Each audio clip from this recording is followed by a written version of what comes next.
What's going on, guys? Messi here. Welcome to a brand new video and welcome to your daily dose of transfer gossip. Today it is going to be Tuesday, the 2nd of January, of course, of 2018, and we've got a fair amount to get through, a lot of very good rumours. Not too many confirmed deals to get through today, but hopefully over the next couple of days, obviously, it will start picking up. So before we get any further, as always, if you enjoyed the video and enjoyed transfers, show your support by leaving a like rating. That'd be absolutely awesome and greatly appreciated. If you're new to my channel, make sure to press the subscribe button for more. Also press the notifications tab next to it to receive alerts about my videos. If you missed yesterday's video, it'll be down below in the description box. And today's question of the day: what club do you think is going to win the Champions League this year in 2018? Let me know down below in the comment section. Remember, every single day at 8:30 there is a new transfer video. So let's jump on to confirmed transfers today. We've got 4 to get through. The very first one actually went through back in the summer, or technically it didn't. That is Adrian Silva going to Leicester City from Sporting for around £22 million.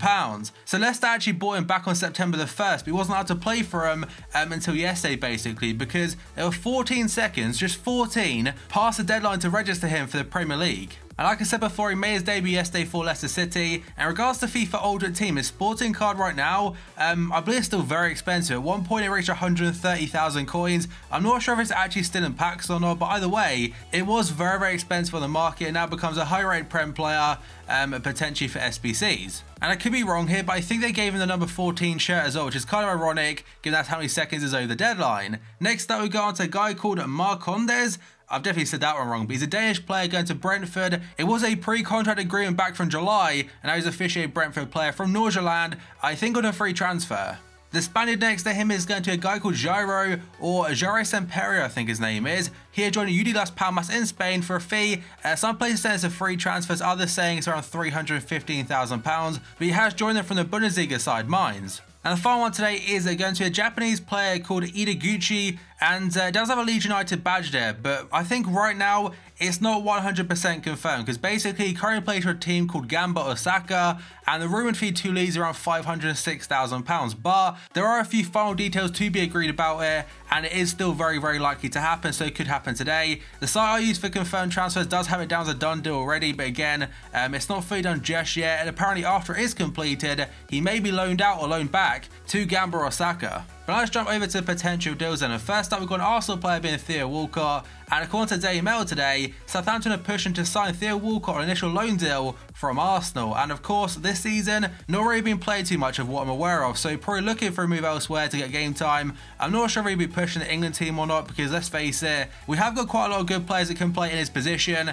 Maybe as a squad player, we'll have to wait and see, but in my opinion, I think it's too late for him to get into the England team. And the second part is according to Daily Mirror by saying that Arsenal may be willing to let the former Saints player leave, with Everton, Watford and West Ham also keen to sign him alongside Southampton. I think he joined Arsenal back in like 2006, just before the World Cup or just after it. I think he's like 16 years old back then, so he's been there so damn long. A return to Southampton could be nice for him, but again, we'll have to wait and see. It could happen, but that isn't the final Southampton one for today's episode. In fact, the next one is to Daniel Sturridge, Mawson and Ryan Sessegnon. So the Daily Telegraph are saying that Southampton are interested in signing Daniel Sturridge, Alfie Mawson and Ryan Sessegnon with their Virgil van Dijk money, and of course Liverpool paid 75 mil for him, so they have got a lot of money to splash. There are a lot of reports saying Daniel Sturridge will probably be leaving Liverpool this January because he wants to get into the England team again for the World Cup, the same as Theo Walcott probably, and he needs to get more game time. And currently at Liverpool, we have got Roberto Firmino as our main striker, and our backup strikers still are currently going to be Danny Ings and Dominic Solanke. And Sturridge, I think, he's been injured now for the last like 3 weeks again, so it's not really helping his cause. And obviously Mawson plays for Swansea City, currently sat I think second bottom or bottom of the Premier League right now. And other player Ryan Sessegnon, one of the highest rated English talents right now playing for Fulham, likes of Tottenham, Liverpool and also Manchester United, have been linked to him. And some sites are saying the potential fee for Sessegnon could be around £25 million. I think it's still 17 years old. Next up, we've got a couple in succession for Everton fans, and first up is going to be Steven Nzonzi, currently playing for Sevilla. So according to Liverpool Echo today, Everton target Steven Nzonzi is set for talks with Sevilla over his future at the club. The 29-year-old midfielder fell out with former boss Eduardo Berizzo, who has now been replaced. There are also rumours saying he potentially could be going to West Ham United, and Arsenal have been favourites to get him for a while now, so he could be going to Everton, could be coming to the Premier League in general, or return back to the Premier League. We'll have to wait and see. The next Everton rumour is regarding Tosun, the Turkish striker currently playing for Besiktas, and various different sources today are saying the striker Tosun is expected to complete his move to Everton this week in a deal worth £25 million. And in fact, Sam Allardyce has updated this situation just yesterday after the game against Manchester United by saying that they put the bid in for him and they should know tonight about the response. If it's accepted, if it's declined, we'll know tonight on Monday. And the quote basically says, "I think we've done all we can to try and secure the player, but whether that is enough, only time will tell in the next 24 hours. And maybe tomorrow tossing to Everton could be the confirmed section of tomorrow's transfer video. Next up, we go on to a Spanish left-back by the name of Grimaldo, has been to Man City and also Manchester United in the past, and I think also a former Barca player. And according to Tuttosport today, a known Manchester United target, Benfica's Alejandro Grimaldo is close to seeing a €30 million deal or move to Napoli in January. Napoli also have Gulam at left back this year, which is actually a pretty decent card in game. Grimaldo though is actually a different option. He was a lot quicker, it seems, 86 pace on him, and also not a bad option for hybrids, having links to like Koulibaly and Hamsik. The next rumour is according to Daily Mirror today, and it's that Leicester City striker Isam Slimani is a man in demand, with both Newcastle and Watford keen on the £30 million striker. Obviously, Jamie Vardy is currently their main striker. It's understandable why as well. So Slimani could be looking to move. I mean, Newcastle and Watford both looking for strikers, it seems.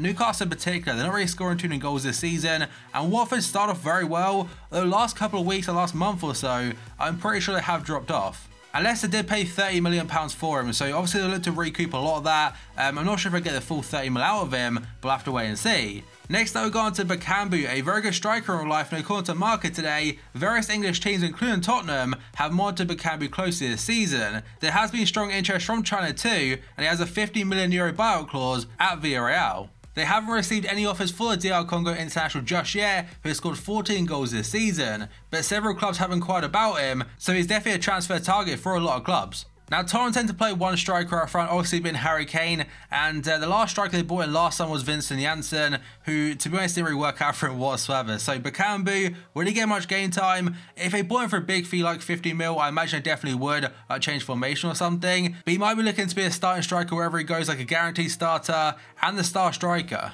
And now one call to the Daily Express today for Arsenal fans. Arsenal are reportedly leading the race to sign out-of-favour Chelsea defender David Luiz. And he has actually featured in a fair amount of transfer videos I've done lately because, of course, a couple weeks ago, he's into a move to Newcastle United. A couple days ago, it's to AC Milan, like a swap deal for Bonucci. And now Arsenal are the next choice. So, honestly, do I think Chelsea would sell a player to Arsenal, especially if someone like the ability of David Luiz? I'd probably say no because it's strengthening a rival. But still, if it did happen, it'd be a good purchase. I did question the other day why he's not really playing too much this season. I think right now he's actually injured, so I could answer a little bit of that. But still, when he has been fit, I've noticed he's been on the bench a fair amount. And of course, as I've said every single time, he'll be looking for game time now from January to get into Brazil national squad for the World Cup in Russia. Another one for Arsenal this time is going to be a player potentially leaving them. Of course, it's probably somewhat expected at this point because as of yesterday, he can sign a pre-contract agreement to leave on a free transfer in the summer. So first up, according to Daily Mail today, Arsenal stars are sick of Alexis Sanchez and they want him out of the club. And he's actually confronted the other day by Jack Wilshere. And Wilshere, by the way, is another player at Arsenal alongside Alexis Sanchez and Ozil that could actually leave him a free transfer this summer. But Sky Sports have done an article saying Arsenal manager Arsene Wenger has dismissed talks of rift between striker Alexis Sanchez and the rest of the squad. And finally, TalkSport are saying City manager Pep Guardiola has refused to rule out a fresh approach for Alexis Sanchez after Gabriel Jesus sustained a suspected knee injury against Crystal Palace on Sunday. But Pep did say after the game it's around 1 to 2 months as an injury. At first expected, it could be like an ACL or something, so it's better than that, and he will be fit for the World Cup. And because of that injury, City now may make a move for Alexis Sanchez, give Arsenal some money, and they may accept that rather than let him leave on a free transfer in the summer like I said before. And next up, according to Independent, Chelsea forward Eden Hazard has not rejected a contract extension with the Premier League champions despite claims from his father saying he wants to move to Real Madrid.